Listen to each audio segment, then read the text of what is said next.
lo que está pasando con el MDMA en estudios clínicos y lo que se mostró hasta ahora, que ya son estudios clínicos de cientos de personas, es que un 88% de los pacientes que tenían un diagnóstico de síndrome de estrés postraumático, PTSD, después de pasar por esta terapia con MDMA, tuvieron mejorías significativas.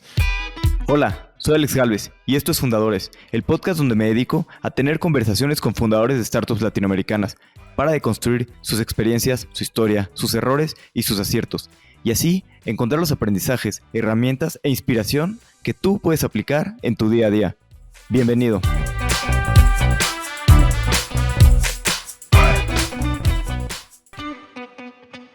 Hoy estoy con Matías Serebrinski, partner de SideMed Ventures, un fondo de inversión que invierte en tecnologías que elevan el bienestar y salud mental con un particular enfoque en psicodélicos, neurotecnología, medicina de precisión y terapias digitales. Hablamos de su primer startup, Cookunity, en la que después de emprender durante varios años, acabó quemado o como se dice en inglés, burnt out. Fue cuando conoció la medicina con psicodélicos que le ayudaron a empezar su proceso de sanación. Hablamos de muchos temas de la medicina con psicodélicos, desde cómo están ayudando a las personas con problemas graves hasta el tema regulatorio. Es una industria que ha crecido de manera acelerada en los últimos años y que va a seguir evolucionando mucho en los siguientes años. Espero que disfrutes esta plática tanto como yo. Matías, bienvenido a Fundadores. Muchas gracias, un gusto estar acá. Gracias a ti por estar aquí. La verdad es que desde que nos conocimos y vi lo que estaban haciendo, dije, tengo que tener a Matías en el podcast. Pero me gustaría primero entender un poquito pues, de tu historia y de tu primer startup, Cookunity. ¿Cómo fue que pues, fundaron y qué pasaba por tu vida en ese momento? Yo estaba trabajando en PlayStation en Estados Unidos como responsable de Channel, Retail, Events Marketing para Latinoamérica. Y mi mujer, antes de venirnos de Estados Unidos, tenía un emprendimiento culinario de cocina en Argentina. Y cuando nos vinimos acá a Estados Unidos, empezó a trabajar en una cocina de un restaurante y su forma de vida se fue al diablo. A lo que me refiero con esto es que en Argentina ella tenía flexibilidad, tenía la capacidad de trabajar en sus propias creaciones culinarias y en Estados Unidos terminó sin fines de semana o trabajando los fines de semana, horarios hasta muy tarde y sobre todo sin la capacidad para expresar su creatividad por medio de la cocina. O sea, como yo digo, terminó cortando tomates en el fondo de una cocina. Entonces, de esa problemática o de esa situación nos pusimos a pensar si había una oportunidad de generar un mercado para chefs que les dé un poco más de flexibilidad y que les permita expresarse como artistas. Y ese fue la semilla de Cookunity. Y tú empezaste como el CEO, ¿no? Después sé que aplicaron a AngelPad y estuvieron en AngelPad, que es una aceleradora muy buena también, que se anuncia como el anti-YC. ¿Cuál fue su experiencia en AngelPad? Sí, ese anuncio como anti-YC todavía no me queda 100% claro si es buen marketing o mal marketing, dado que YC es una institución increíble. Pero nuestra experiencia en AngelPad fue muy, muy buena por varias razones. A ver, nosotros aplicamos a AngelPad, estábamos trabajando en San Francisco, habíamos lanzado nuestro emprendimiento en San Francisco, mi mujer, yo, y luego invitamos a un amigo mío que se sume, Mateo, que tenía mucha experiencia operando negocios de delivery de comida. Y terminamos aplicando, nos aceptaron un viernes, nos dijeron que nos aceptaban un viernes y que el lunes empezamos. Así que en un fin de semana hicimos las valijas, deshicimos nuestra vida de San Francisco y nos mudamos a Nueva York, que ahí era donde era la aceleradora.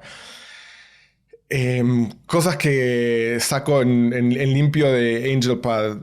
Te diría, lo primero, la exposición que nos dio al mundo emprendedor y de venture capital de Estados Unidos. Nosotros somos tres latinoamericanos que por ahí veníamos con muchos menos contactos dentro del mundo emprendedor de Estados Unidos y esto nos insertó de un día para otro. Me acuerdo que a la semana 2 de estar en AngelPad estábamos hablando con Naval, que es el fundador de AngelList. Fuimos a las oficinas de Sequoia para hacer una reunión. Estábamos pitcheándole a toda esta gente, nos estaban dando feedback. Es como la velocidad que tuvimos en insertarnos en ese mundo fue increíble y eso se lo debo a AngelPad. Al mismo tiempo, una de las cosas que saco en limpio, que por ahí no es lo más esperado, es las amistades que fuimos armando ahí. Algunos de mis mejores amigos, de la gente con la que hoy me hablo todos los días, con que me voy de vacaciones, son fundadores que también estuvieron en AngelPad conmigo, de la gente más inteligente que conozco, pero al mismo tiempo gente con muchísima integridad. Entonces creo que AngelPad hace muy buen trabajo en curar esos grupos de gente que tienen inteligencia emocional y inteligencia tradicional, digamos, muy alta. Otra cosa que hoy reflexiono de mi paso por AngelPad es que me dio ese 101 de lo que es emprender y lo que significa un startup. Que más allá de... Yo venía con una mentalidad mucho más de compañías más grandes, PlayStation, Sony, y AngelPad me enseñó que un startup no es una empresa, sino que es un grupo de gente tratando de construir algo de cero. Y eso quiere decir enfocarse en la velocidad de ejecución, eso quiere decir validar supuestos, validar supuestos y conocer al cliente, escuchar a nuestro cliente. Hay un ejemplo muy simple y muy tonto que me acuerdo de AngelPad, que nosotros veníamos con este supuesto de que la gente no usaba microondas en Nueva York. ¿Por qué tenemos ese supuesto? Porque nosotros no usábamos microondas, ¿no? Y dentro de nuestro emprendimiento de comida había una opción que era calentar las comidas por medio del microondas. Y no habíamos optimizado nada para esa ruta porque nosotros pensamos que la gente no lo hacía. Y cuando fuimos y le contamos esto a los partners, nos dijeron... O sea, ¿por qué están asumiendo algo sin validarlo con los clientes, ¿no? Y esas cosas chiquitas todavía me las acuerdo y hoy me quedaron marcadas. Y es como yo también hago benchmark de los emprendimientos en los que hoy invierto. O sea, qué capacidad tienen los fundadores de ejecutar rápidamente, de escuchar al cliente y de al mismo tiempo balancear eso con la visión a largo plazo que tienen de la empresa. Totalmente. Y qué buena manera de, pues, de entrar de lleno en el ecosistema y acortar mucho estos aprendizajes, ¿no? Con una aceleradora, aparte, pues con baches pequeños que puedes crear mucho esta comunidad, ¿no? Camaradería. Y después estuviste más de 3 años, ¿no? En Community. ¿Por qué fue que decidiste salir? Estuve, sí, más de 3 años y terminé saliendo por varias cosas que pasaron al mismo tiempo. Te diría, la más importante es que estaba quemado, o como se dice en inglés, tenía burnout. Fueron años muy duros, trabajando 15, 16 horas, 6, 7 días por semana. Y en ese momento no tenía los recursos mentales para regularme, no tenía el conocimiento para hacer eso y terminé muy con un burnout. En ese proceso de burnout había perdido muchísimo la motivación y estaba buscando un cambio de vida. Y ese cambio de vida tenía también que ver con mudarme de Nueva York y volver a San Francisco, encontrar un poco mi eje y volver a preguntarme qué es lo que tenía ganas de hacer y qué es lo que yo sentía que podía hacer que iba a ayudar al mundo. Lo último que diría como un factor o lo que me dejó un poco más tranquilo es que en esos años que estuve ahí pude armar un equipo muy sólido en operaciones y creía que lo mejor que podía hacer para el negocio en ese momento, si yo no estaba al 100%, era dar un paso al costado y seguir aportando y ser un fan de la compañía, pero desde el otro lado. Sí, claro, a veces si ya no estás al 100% y no estás dándolo todo, no tienes la misma motivación, pues a veces conviene hacer lo que sea lo mejor para la compañía. Sí, exactamente. O sea, la compañía en mi experiencia era mi bebé, es mi bebé todavía. Entonces, dentro de eso, preferí priorizar lo que era óptimo para el crecimiento, para el success, para el triunfo de la compañía y no tanto quizás mi beneficio personal en el corto plazo. Que en el largo plazo terminó siendo mi beneficio también, porque irle muy bien a la compañía también me fue muy bien a mí, pero optimicé para el largo plazo y no para el corto plazo. Sí, y también esto del burnout es muy común, ¿no? Entre fundadores y pues sí, que estás trabajando pues muchas horas al día, como decías, 15, 16 horas, y a veces hay que balancear este pues work-life balance, ¿no? Sobre todo pues pensando más pues, a largo plazo, ¿no? Y ya después de que saliste de Community, ¿cuál fue como el siguiente paso pues, en tu carrera o hacia dónde fuiste? Cuando me fui a Community, trabajé como consultor para un par de compañías en las que los CEOs o los directivos eran gente conocida, que ya me conocía mi forma de trabajar y por ahí en lo que tenía que ver con growth y marketing, me llamaron para darles una mano. Una empresa en la que, en el medio del proceso este de ser consultor, el que era mi jefe en PlayStation, se había ido a Nvidia, me llama para irme en vídeo. Me dice, hey, me enteré que estás afuera de Community. Fíjate si te interesaría trabajar para esta compañía que hace tarjetas gráficas. En ese momento por ahí no era tan entendido que las tarjetas gráficas de Nvidia servían también para inteligencia artificial, para minería, como que tenían usos muchísimo más amplios que solamente renderizar gráficos en 3D, que puede ser para diseño o para videojuegos. Me puse a investigar un poco de la empresa y me entusiasmé muchísimo y terminé yendo a Nvidia con un desafío muy interesante que era armar una aceleradora de negocios enfocada en startups trabajando en inteligencia artificial y data science para toda América, Estados Unidos y Latinoamérica. Así que ese fue el siguiente paso, fue una experiencia impresionante porque, número uno, aprendí a cómo trabajar con muchísimos startups al mismo tiempo, aprendí a entender qué es lo que hace un buen startup, qué es lo que no hace un buen startup, y no solamente yo analizar cuáles startups me entusiasmaban a mí y cómo pensar en cuáles invertir, pero sobre todo pensar en cómo yo podía apoyar esas startups, cómo yo podía agregar valor. Así que en el medio de ese proceso, Nvidia explotó, o sea, el crecimiento de la acción fue 10x, el crecimiento del revenue fue más de 10x y y lo que pasó ahí fue que por ahí el mercado, Wall Street, las empresas se dieron cuenta que Nvidia tenía la capacidad de ser una de las empresas más importantes en la revolución de inteligencia artificial, ¿no? Estas tarjetas gráficas que no solamente son una plataforma de hardware, sino que también tienen muchísimo software que se sienta sobre ese hardware, eran lo que iba a proveer la infraestructura para que cualquier startup pueda de forma fácil empezar a aplicar modelos de machine learning y inteligencia artificial en sus negocios. Totalmente. Creo que, bueno, el crecimiento que tuvo Nvidia y que sigue teniendo es impresionante. Y creo que estaban parados en el lugar indicado, en el momento indicado.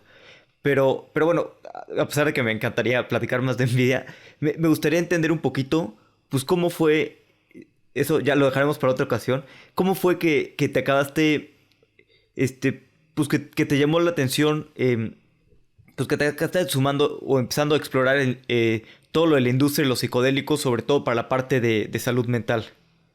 Absolutamente. Cuando me fui de Community en este proceso de burnout y de pérdida de motivación, descubrí conocí la medicina con psicodélicos. y me puso en un camino muy distinto y fue, si querés llamarlo de una forma, lo que me puso en un proceso de sanación, un proceso de volver a encontrar mi motivación, volver a encontrar mi eje, volver a encontrar lo que yo creía que tenía que hacer en este mundo, en cierta forma. Y siempre pensé que era algo que a mí me interesaba mucho, pero que se iba a quedar en el mundo de cosas afuera del trabajo. O sea, yo estaba en ese momento donando dinero a organizaciones sin fines de lucro, estaba donando tiempo a algunas organizaciones también que estaban trabajando para la legalización de la medicina con psicodélicos.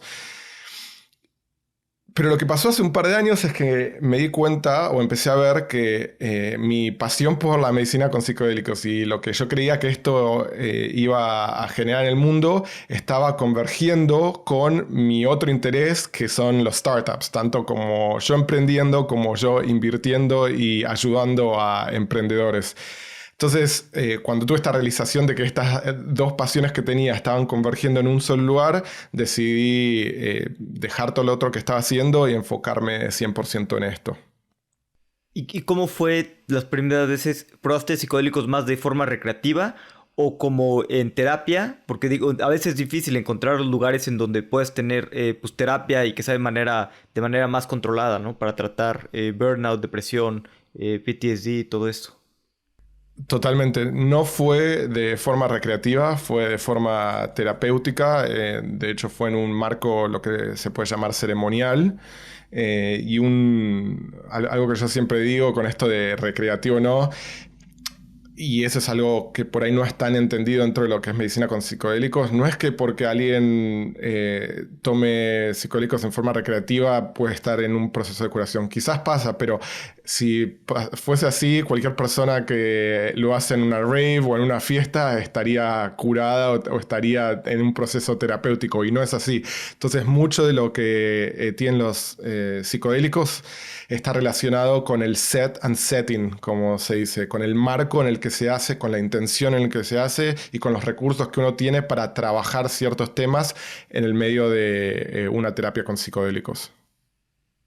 Sí, es importante pues, todo esto. ¿Y cómo fue que empezaste a invertir? ¿Cómo empezaste a encontrar estas empresas? Sobre todo, pues entendiendo que la parte regulatoria pues es complicada, ¿no? Supongo que hay muy pocas empresas trabajando en esto pues de manera ilegal. ¿Cómo decidiste empezar a invertir pues tu dinero en esto?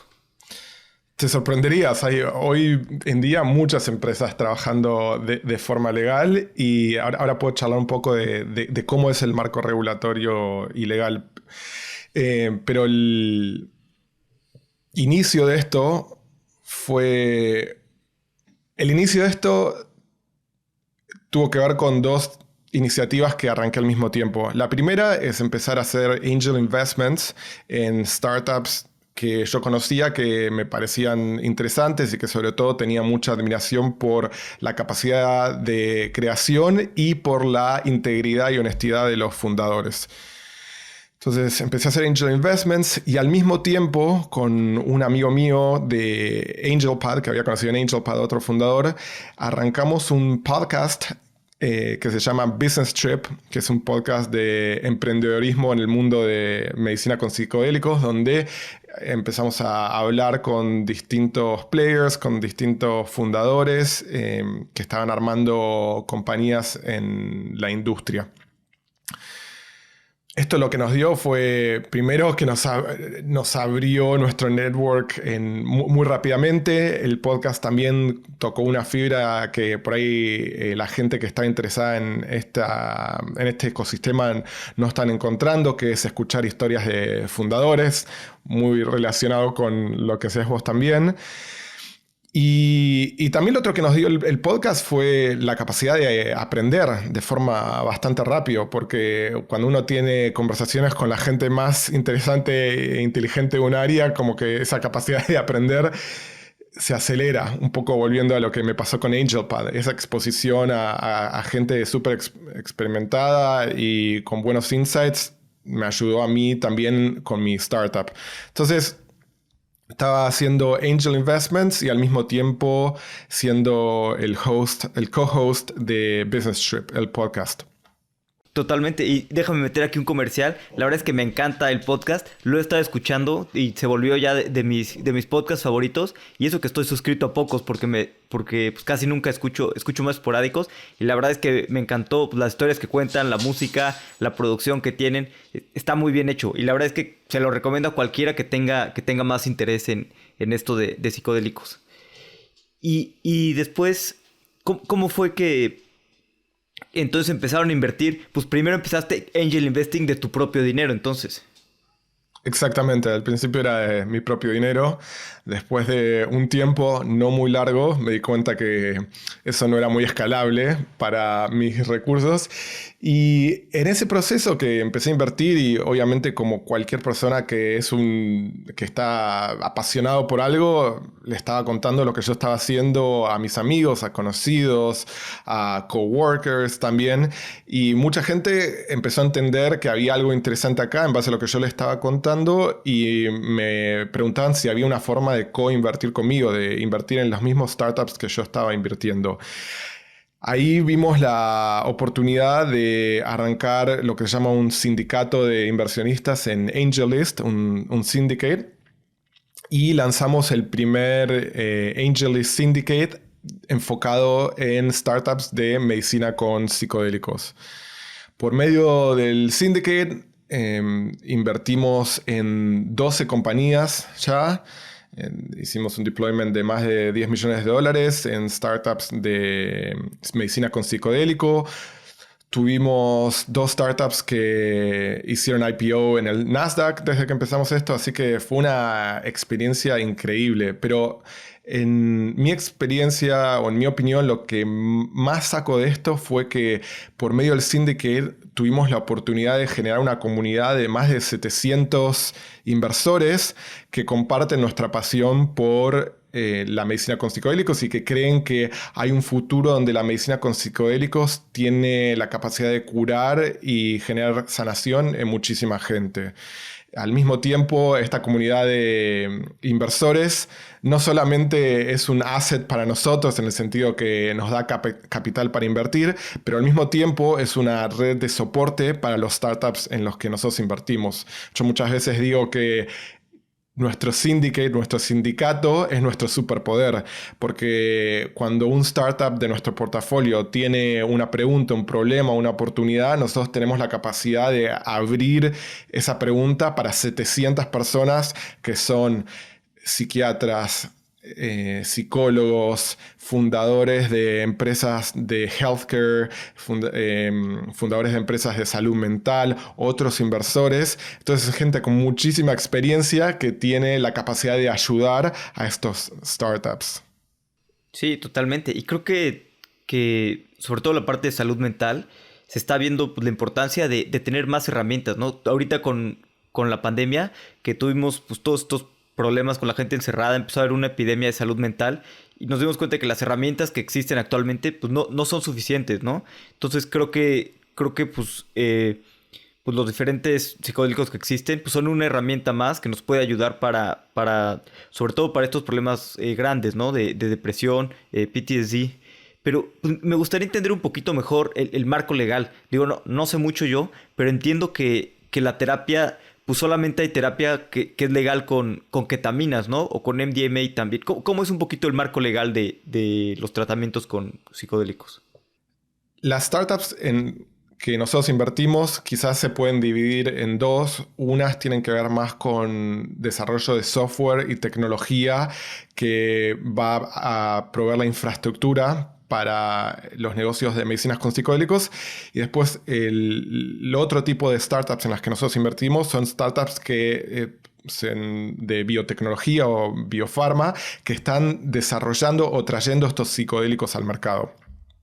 ¿Cómo hace un startup para traer psicodélicos al mercado? Bueno, tiene que pasar por un proceso de estudios clínicos, de clinical trials, y después de mostrar que estas medicinas son seguras y efectivas, el FDA, que es el ente regulatorio de drogas en Estados Unidos, es el que da aprobación o no aprobación para esto. Entonces, Hoy la única droga que podría considerarse psicodélica que tiene aprobación por el FDA es la ketamina. Algo interesante de la ketamina es que quizás tiene mucho estigma, por lo menos en Argentina hay gente que piensa que es un tranquilizante para caballos, pero la ketamina es un anestésico que es muy seguro, que se usa en pediatría, se usa en adultos y al mismo tiempo es una droga que tiene capacidades comprobadas como antidepresivo y como una terapia también para gente que tiene pensamientos suicidas. Entonces, dentro de ese proceso, hoy se puede prescribir o se puede trabajar con ketamina dentro de un marco terapéutico para salud mental. Más allá de lo que está probado hoy en día, como te decía, hay distintas empresas que están llevando otros psicodélicos dentro del proceso de estudios clínicos para que en algunos años sea aprobado. Lo más probable, lo más avanzado hasta ahora es que en 2023 el MDMA sea aprobado para síndrome de estrés postraumático o PTSD, como se dice en inglés. Lo que está pasando con el MDMA en estudios clínicos y lo que se mostró hasta ahora, que ya son estudios clínicos de cientos de personas, es que un 88% de los pacientes que tenían un diagnóstico de síndrome de estrés postraumático, PTSD, después de pasar por esta terapia con MDMA, tuvieron mejorías significativas. Esto quiere decir que hay gente que hace 20 años que estaba sufriendo con un diagnóstico de salud mental, por medio de un tratamiento de algunos meses, pasaron a o estar en remisión, que quiere decir que no califican más con ese diagnóstico, un 67% de la gente entró en remisión, y un 88% tuvieron mejorías significativas. Así que yo no quiero decir que esto es un milagro y vale la pena aclarar que, de vuelta, esto tiene menos que ver con la droga en sí mismo y más con la terapia que está alrededor de esta droga, pero habiendo dicho eso, es algo que está revolucionando la industria de salud mental. Sí, sí, totalmente. Creo que justo eso es lo que ha ayudado a que empiecen a avanzar este tipo de terapias y el estigma, ¿no? Lo eficaces que son. Que eso es lo que ha convencido a las autoridades que pues ya no pueden seguir prohibiendo estas medicinas cuando, bueno, estos psicodélicos, cuando son tan eficaces para tratar pues muchos problemas que existen. ¿Y cómo funciona un poquito el tratamiento? O sea, tomas el psicodélico y tomas terapia en ese momento y luego cuántas sesiones son o cómo funciona.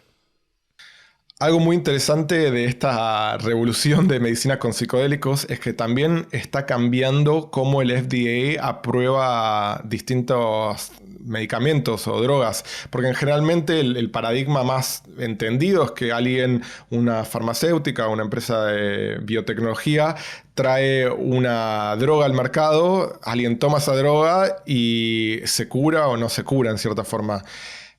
La forma en que la medicina con psicodélico funciona y lo que está siendo probado no es solamente la droga, sino que es la droga dentro de un marco terapéutico, o sea, con sesiones de terapia. Entonces, en general, cada empresa, cada compañía que está trayendo una de estas terapias al mercado tiene su propio protocolo que se discute y se aprueba con el FDA, pero en general una forma simple de ponerlo es que hay ciertas sesiones de preparación donde se trabaja sobre qué es lo que se quiere tratar en la sesión con psicodélicos, se trabaja para darle recursos a ese paciente para que en la sesión con psicodélicos tenga la capacidad de explorar su propia psique, o sea, tenga la capacidad de explorar sus propios pensamientos y también le dé seguridad, o sea, forme lo que se llama la alianza terapéutica, la conexión entre el terapeuta y el paciente. Entonces hay ciertas sesiones de preparación que pueden ser 1, 2, 3 sesiones. Después hay una sesión con psicodélicos y después de eso hay una sesión de integración. Integración quiere decir integrar lo que pasó en esa sesión con psicodélicos dentro del, digamos, ecosistema psicológico de cada persona. Entonces ese proceso que, si lo querés llamar de alguna forma, es un ciclo, puede repetirse, puede haber 2 o 3 ciclos. O sea, sesión de preparación, sesión con la medicina, sesiones de integración y luego otra sesión con la medicina y luego otras sesiones de integración. En general, por ejemplo, con el protocolo que está siendo aprobado con MDMA, son 3 sesiones con la medicina y en el medio de eso un total de 8 o 9 sesiones de terapias sin la medicina. Ok, súper interesante. ¿Y qué tan accesible es esta terapia? Es decir, ¿qué tan fácil es encontrar esto en Estados Unidos? O entiendo también que el precio es muy caro, ¿no? ¿Cómo podemos lograr que sea, pues primero, más accesible para, pues que haya más, pues sí, que más gente pueda tener acceso a este tipo de terapia, simplemente por costo y por, pues que haya más, ¿no? Tal cual. Como decíamos, hoy en día la única terapia legal es la terapia con ketamina en Estados Unidos. Lo bueno de que el FDA apruebe algunas de estas terapias, como decía, lo primero que se viene es en 2023 con MDMA, si termina saliendo bien los estudios clínicos, y después en 2025-2026 hay oportunidad de que otra compañía, se llama Compass, pueda traer psilocibina para la otra indicación que es depresión resistente al tratamiento. Esto quiere decir, una persona tuvo 2 tratamientos distintos con otro tipo de terapias para su depresión, nada funcionó, bueno, entra dentro del diagnóstico de depresión resistente al tratamiento. O sea que es una depresión grave, es una depresión que es difícil de manejar.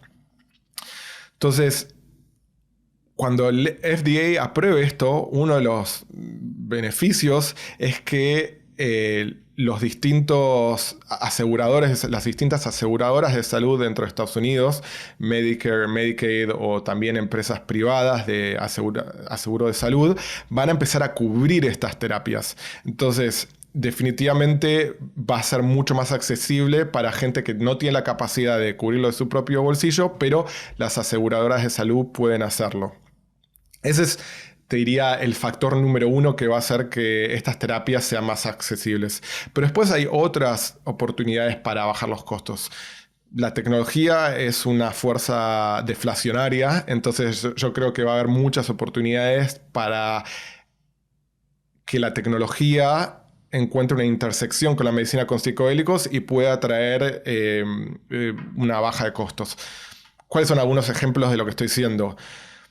Algo por ahí con baja carga tecnológica, pero importante, es terapia de grupos. O sea, mucho de lo que hoy aplica el costo de una terapia con psicodélicos no es tanto la droga en sí mismo, sino es el tiempo del terapeuta. Entonces, si ese tiempo del terapeuta se puede dividir entre más personas, eso puede bajar los costos.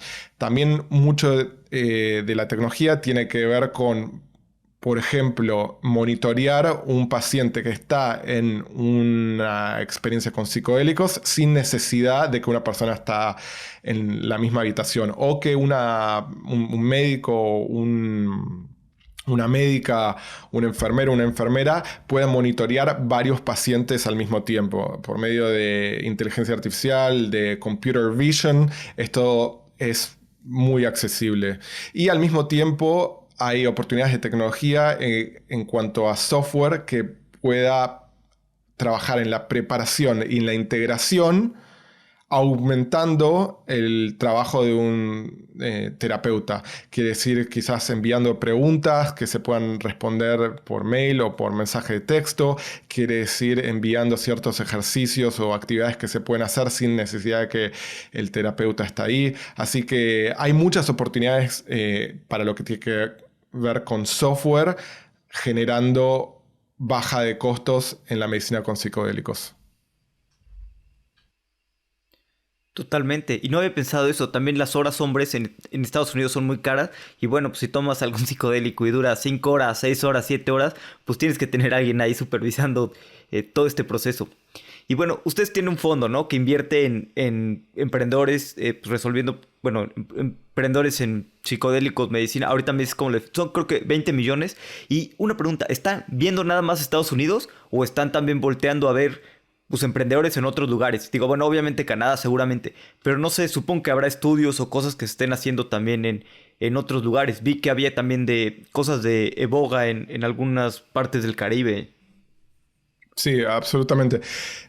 No tenemos un enfoque geográfico definido, invertimos en cualquier parte del mundo, creemos que fundadores y empresas buenas se pueden encontrar en cualquier lado. Definitivamente, Estados Unidos y Canadá fueron los pioneros en cuanto a empezar a trabajar con estos psicodélicos dentro de un marco de salud, de healthcare, dentro de un marco un poco más regulado. Pero también tenemos inversiones en compañías europeas y estamos charlando con compañías en otras partes del mundo también. Así que creemos que medicina con psicodélicos va a impactar en muchísimos lugares y no estamos cerrados a invertir en Latinoamérica o en otras partes del mundo que tienen emprendedores increíbles y que creemos que estas medicinas van a generar un impacto muy grande. Sí, ¿y por qué son tan efectivas estas medicinas? O sea, ¿sabes un poquito cómo es el pues, proceso químico o físico de cómo afecta esto la neuroplasticidad y por qué es que los psicodélicos son tan efectivos para tratar cierto tipo de enfermedades? Totalmente. Te voy a dar una respuesta y dos cosas importantes de mi respuesta. Lo primero es que yo no soy médico, no soy alguien que juega a ser médico en internet tampoco, así que mi entendimiento de esto tiene más que ver con divulgación científica. Y lo segundo, que es lo más interesante dentro del mundo científico, es que hay muchas cosas que todavía no sabemos. Entonces es interesante como cualquier cosa que está pasando en la vanguardia, cualquier cosa que es una revolución, es que todavía estamos aprendiendo muchísimo todos los días y esto implica que quizás alguna de las respuestas que te doy hoy en día como hipótesis de por qué funciona bien, hablamos de vuelta de acá a 2 años y te diga, ¿sabes qué? Esto la ciencia mostró que funciona de una forma distinta a cómo eran las hipótesis hoy en día.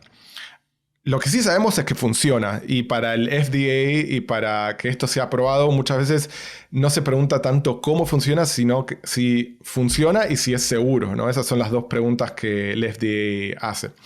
Pero hay algunas ideas o algunas hipótesis de los mecanismos de acción que son variados. Hay varios mecanismos de acción sucediendo al mismo tiempo, pero algunas de las hipótesis más importantes son uno, lo que vos conversabas como neuroplasticidad. Neuroplasticidad puede describirse como la capacidad de neuronas de generar nuevas conexiones y aumentar conexiones entre distintas neuronas, ¿no? Algo que está también demostrado es que gente que sufre con depresión, por ejemplo, tiene menos neuronas en algunas partes del cerebro, como el hipocampo. Entonces, como que hay un proceso de atrofiación de esas neuronas y los psicodélicos pueden generar neuroplasticidad. Ese es un proceso totalmente biológico. Otro proceso biológico es que algunos tipos de psicodélicos, que se llaman triptaminas, son antiinflamatorios muy potentes. Procesos inflamatorios también tienen mucho impacto en salud mental. O sea, hay una relación muy grande entre inflamación y ciertos desórdenes de salud mental. Otro tema interesante es que ciertas enfermedades neurodegenerativas, como puede ser Alzheimer's o Parkinson, también tienen un proceso inflamatorio importante. Y hoy hay muchos estudios clínicos, hay muchos startups que están investigando cómo puede aplicarse estos psicodélicos para enfermedades neurodegenerativas. Hay más de 50 estudios clínicos pasando en este momento. Te diría que hay dos puntos más que vale la pena hablar dentro de los mecanismos de acción. El primero es que los psicodélicos actúan sobre un grupo de receptores en el cerebro que se llaman receptores de serotonina 5-HT2A y lo que se cree es que estos receptores de serotonina, al ser modulados por los psicodélicos generan la típica experiencia alucinatoria o psicodélica que uno conoce con estas medicinas. ¿Cómo se relaciona esta experiencia alucinatoria o psicodélica con el proceso de curación? Bueno, una de las teorías es que hay mucha correlación entre tener una experiencia mística, que tiene que ver con una experiencia de solución del ego, en cierta forma, con ciertos procesos de sanación que tienen que ver con los psicodélicos. Así que esos son algunos de los mecanismos que hoy están mejor caracterizados y son más conocidos, aunque, como te decía antes, seguramente cuando hablemos de vuelta en 1 año o 2 años, vamos a haber encontrado un montón de otras causas de por qué los psicodélicos funcionan. Súper interesante. Y qué bueno, la verdad es que, como dicen, el cerebro es una de las cosas que todavía entendemos súper poquito. Y qué padre estar trabajando con todas estas personas que están pues, a la vanguardia, ¿no? Entendiendo el cerebro y sobre todo, como dices, lo importante es que funciona, ¿no? Ya veremos pues mucho más. O sea, hay muchas razones y hay mucho que no entendemos todavía y que seguramente en unos años va a seguir avanzando muchísimo la ciencia. Y otra parte que he visto bastante interesante de la parte regulatoria de los psicodélicos, yo soy abogado, por desgracia, entonces me llama la atención todo lo regulatorio. También he visto que en algunos países de Latinoamérica hay una excepción religiosa para que puedas usar psicodélicos. Por ejemplo, pues ayahuasca o algunas otras cosas. Creo que sobre todo hay una iglesia en Brasil en la que se autorizó una excepción religiosa. ¿Qué piensas tú de cómo, por ejemplo, que esto sea un camino viable para que pueda ser accesible a más personas? Es un gran punto, Alex. Si sos abogado, te vamos a tener que llamar para hacer un poco de diligence de alguna de las compañías, porque, como decís vos, hay una complejidad regulatoria interesante en todo esto. Yendo un paso para atrás, una forma de mirar esto es que hay varios modelos de cómo los psicodélicos vienen al mercado, cómo la gente puede acceder a esos. Un modelo es el modelo de lo que se puede llamar despenalización o desregulación. Un ejemplo de esto es la iboga en México está desregulada. Quiere decir que no entra dentro de ningún marco regulatorio, entonces hay clínicas que pueden ofrecer tratamiento con iboga de forma no contradiciendo ninguna ley. Un paréntesis es que la iboga es un psicodélico que viene de África, que tiene mucho uso para el tratamiento y el combate de adicciones. Esto en el mundo en que vivimos hoy, en la epidemia de salud mental, como decías vos, que estamos sufriendo, es uno de los casos más interesantes que yo estoy viendo. Entonces, número 1, despenalización y desregulación. Otro modelo es el de uso, lo que se llama uso asistido. Este modelo está siendo hoy aplicado en Oregon, donde facilitadores están presentes dentro de una experiencia con psicodélicos, pero no guían y no son médicos, sino que son terapeutas o facilitadores entrenados para estar ahí y apoyar a una persona que está en una terapia con psicodélicos sin necesidad de tener un título de doctor o de terapeuta.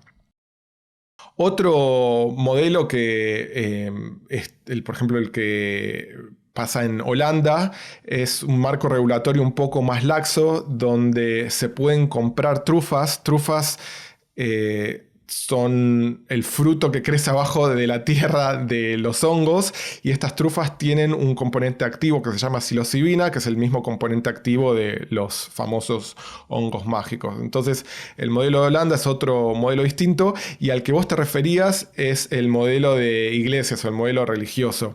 Dentro de este modelo hay dos iglesias dos formas muy conocidas. Ayahuasca, esta iglesia que vos te referías en Brasil, se llama União do Vegetal, en el que su sacramento es la ayahuasca. Y hay otro modelo o otra iglesia que es la iglesia de comunidades nativas en Estados Unidos, donde trabajan con el peyote que tiene un componente activo que es la mescalina, que también es un psicodélico, y estas comunidades nativas tienen como su sacramento el peyote. Entonces hay marcos regulatorios que tienen que ver con la libertad de religión de distintos pueblos donde se pueden tomar psicodélicos. Algo muy interesante del peyote es que hay varios estudios clínicos observacionales, o sea, estudios clínicos que por ahí no tienen el rigor de lo que hace una farmacéutica, pero que muestran que el peyote es muy efectivo para el tratamiento del alcoholismo dentro de estas comunidades nativas en Estados Unidos.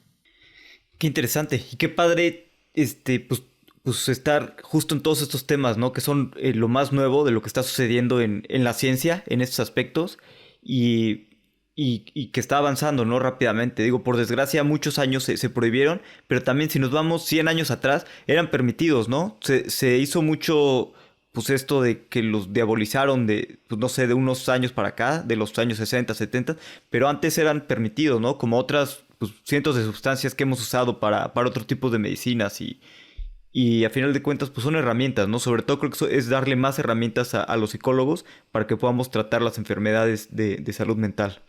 Absolutamente, coincido. Y yendo al plano un poco más de inversión, obviamente yo soy un apasionado de esto y estoy haciendo esto porque creo que es algo que va a beneficiar a la sociedad, pero yendo a un plano de inversión, una de las cosas que nosotros pensamos es que los psicodélicos, comparado con otras medicinas que están siendo exploradas o están siendo investigadas para traer al mercado, tienen un riesgo mucho más bajo. ¿A qué me refiero con esto? Como vos hablabas recién, los humanos han consumido psicodélicos desde que son humanos. O sea que el nivel de riesgo que traen estos psicodélicos es muchísimo más bajo o es mucho más entendido ese riesgo que cualquier otra medicina nueva. Entonces, a nivel inversión, si uno piensa en el riesgo que cualquier startup tiene, que el riesgo que cualquiera de estas medicinas tiene o cualquier otra medicina podría tener para llegar al mercado, acá el riesgo es mucho más bajo. Entonces,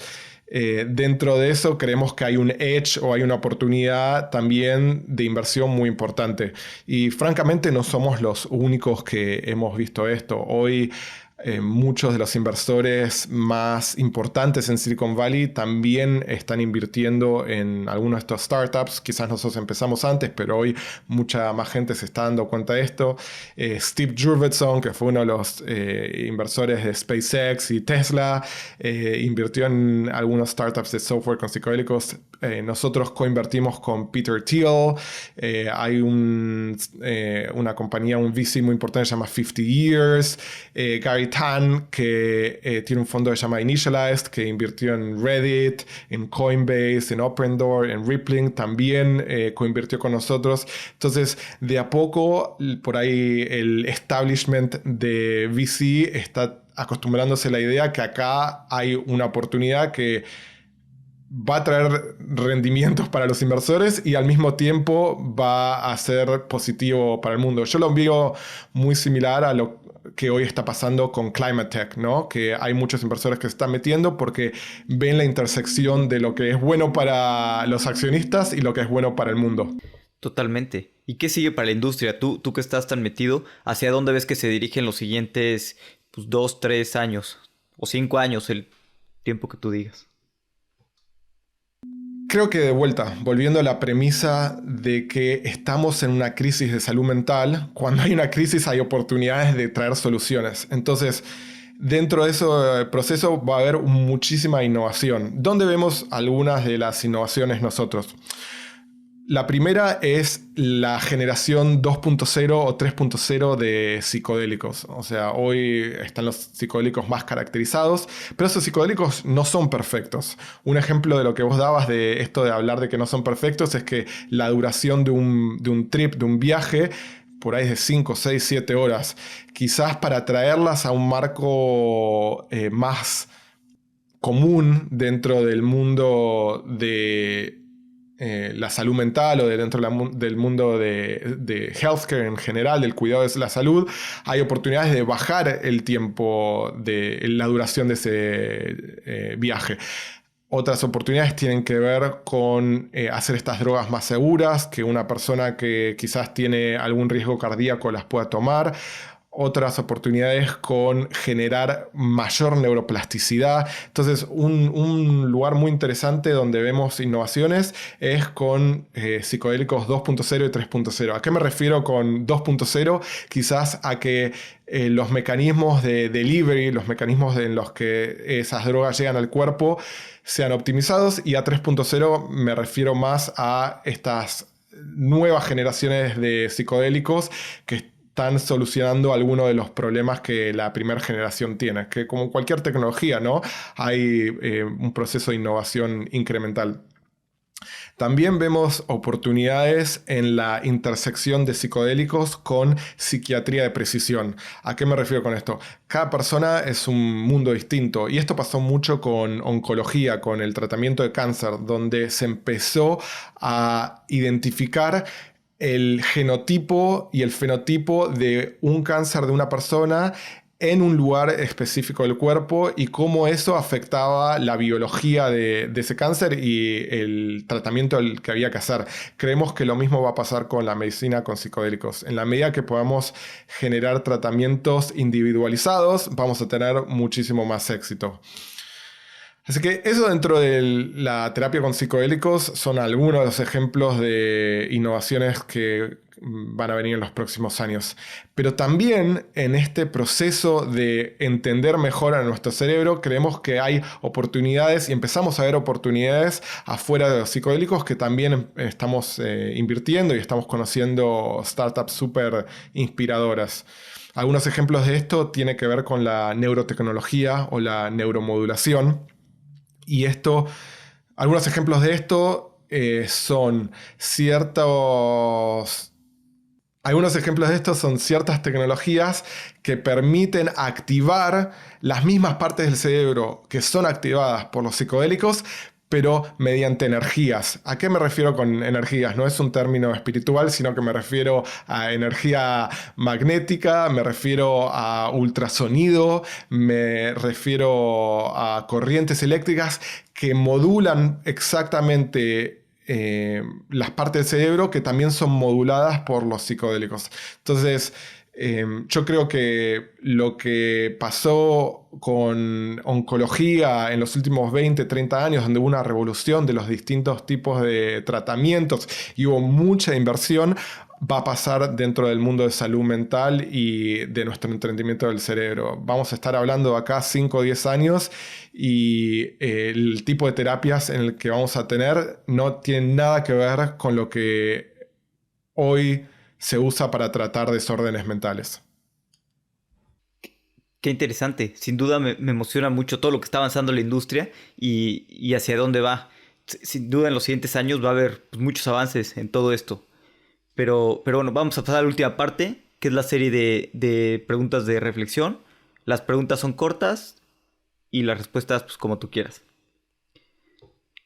¿Cuál es el libro que más has recomendado o que te gusta recomendar? Tengo varios. Quizás voy a hablar de un par que son los que hoy más estoy recomendando. Uno se llama El cuerpo lleva la cuenta. Es un libro muy interesante sobre cómo una experiencia traumática afecta la salud de una persona. Y una de las cosas que uno descubre en el libro es que todos tuvimos experiencias traumáticas. Y esas experiencias traumáticas, si uno no puede procesarlas, terminan marcando mucho de nuestros propios behaviors, nuestros propios comportamientos. Ese es uno que lo estoy recomendando mucho últimamente. Otro se llama El Antídoto, que habla de Vertex, una empresa de biotecnología, y el proceso desde la creación de esa empresa hasta salir a la bolsa, hasta traer la primera terapia al mercado. Y un poco es un documental del proceso que muchas de nuestras compañías en las que nosotros invertimos también están pasando. Así que se lo recomiendo a todos mis fundadores ese. Y uno que quizás es un poquito distinto se llama Alarga tu esperanza de vida. Es un libro que habla sobre la ciencia de la longevidad. Esa es otra industria en la que estoy súper apasionado porque la longevidad no tiene solamente que ver con, como dice el título, alargar la experiencia de vida, la esperanza de vida, sino que tiene que ver con que la calidad de vida mientras estemos vivos sea mucho más alta. Así que esa es otra revolución que creo que va a pasar en los próximos años. Startups enfocadas en la ciencia de la longevidad. Totalmente. Y es una industria que también me emociona bastante, la longevidad. Eh, ¿Qué creencia o hábito has cambiado en los últimos 5 años que ha mejorado drásticamente tu vida? Hacer yoga y dormir 8 horas todas las noches. O sea, un poco veo lo que nuestros fundadores hacen y también lo que yo estoy haciendo hoy, armando un fondo de venture capital desde cero, como otro startup. Al final del día, si uno está dentro de un fondo como el mío, se da cuenta que es otro emprendimiento. Y dentro de eso, balancear mi propia salud mental, mi propia energía, es lo más importante. Mi asset número uno es mi propia psicología, así que por medio de yoga y dormir bien, puedo hacer que quizás el tiempo que estoy despierto esté rindiendo al 100%.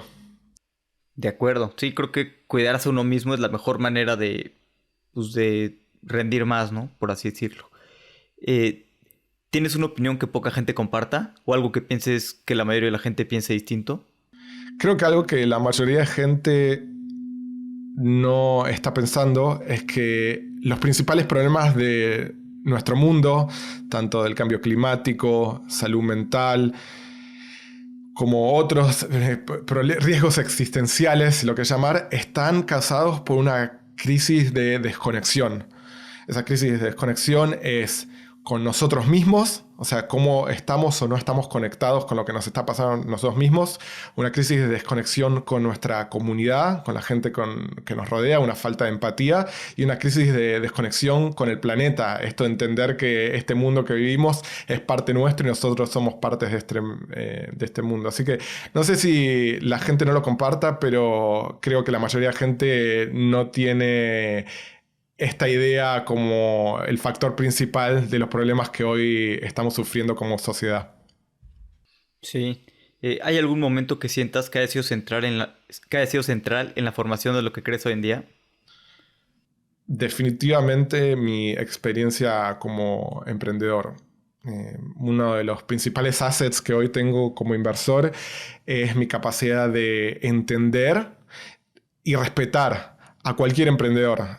Emprender algo es muy difícil, es embarcarse en esta misión casi imposible. Y como inversor, arrancar desde ese lugar en una conversación con un emprendedor creo que genera mucha conexión y al mismo tiempo tengo mucha empatía por ese journey, por ese camino que un emprendedor está yendo y quizás también esa experiencia como emprendedor me permite compartir algunos de los aciertos y desaciertos que yo tuve para que los emprendedores con los que nosotros nos asociamos y trabajamos no cometan los mismos errores. Siempre digo que lo que uno debe aspirar como emprendedor es cometer errores nuevos, no cometer errores viejos. De acuerdo, ¿no? Y creo que, como dices, emprender es muy difícil y haber emprendido pues te ayuda muchísimo, ¿no? Siendo inversionista, sobre todo tener esa empatía con los emprendedores. ¿Hay algún consejo que te dieron y que te haya servido mucho? Sí, uno de mis primeros inversores en Cookunity me explicó o me contaba cómo tomar riesgos va contra nuestra naturaleza. O sea, los humanos en nuestro ADN tenemos tendencia a ser conservadores porque por miles de años eso es lo que hizo que estemos vivos. Si tomamos muchos riesgos en el paleolítico o en la edad de piedra, probablemente nos íbamos a morir muy temprano. Entonces, una vez que uno entiende que tomar riesgos va contra nuestra propia naturaleza y al mismo tiempo uno entiende que sin riesgos en esta sociedad no se logra nada interesante, bueno, ese proceso, ese consejo de animarse a tomar riesgos me ayudó a por ahí hacer cosas que se salen un poco de lo común. como en este caso, empezar un fondo de inversión enfocado en medicina con psicodélicos, algo que tiene cierto estigma, que tiene cierto tabú, y al mismo tiempo el universo me está dando un montón de señales que algo de lo que estamos haciendo funciona, porque algunas de estas terapias están entrando al mercado, porque algunas de las empresas en las que invertimos tuvieron la capacidad de salir a la bolsa, y porque hoy tenemos inversores que confían en lo que nosotros estamos haciendo y que nos dieron su capital para que podamos seguir asociándonos y ayudando a emprendedores a traer estas medicinas al mercado. Sí, de acuerdo. Sí, totalmente, ¿no? Y a pesar de que es una industria complicada, pues justo por eso está la oportunidad, ¿no? Se ve que este tipo de terapias funcionan y pues sí, justo está la oportunidad en la innovación.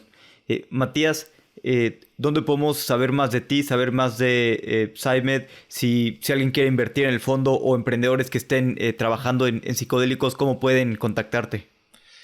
Una forma muy fácil es por Twitter. Soy @maticere, @maticere en Twitter. También me pueden encontrar en scimed.ventures. Me imagino que después lo puedes poner en las notas del show, pero es scimed.ventures. Y si quieren escuchar el podcast, es businesstrip.fm. El podcast es en inglés, así que todavía no tenemos una versión en español, pero para los que tienen ganas de escuchar algo en inglés, quizás les va a interesar, y quizás es otra forma de aprender sobre lo que está pasando con estas medicinas. Sí, totalmente. Pues ya saben, si alguien está interesado en psicodélicos, pueden contactarte de SciMed Ventures. Y justo iba a recordar de tu podcast, Business Trip. La verdad es que a mí me encanta. Me encanta, lo he estado escuchando. Mi esposa dice que nada más estoy buscando una excusa para probar psicodélicos. Pero me encanta, la verdad es que he aprendido muchísimo y qué bueno que estén haciendo algo así y pues sigan haciendo eso. Pues, muchas gracias por tu tiempo, Matías. La verdad es que la pasé increíble contigo aprendiendo y seguro en el futuro tenemos que armar una segunda ronda ya en unos años que sigan creciendo y que la industria sea otra cosa, ¿no? Y se sepa mucho más. Gracias, Alex, por tenerme acá, por las lindas palabras.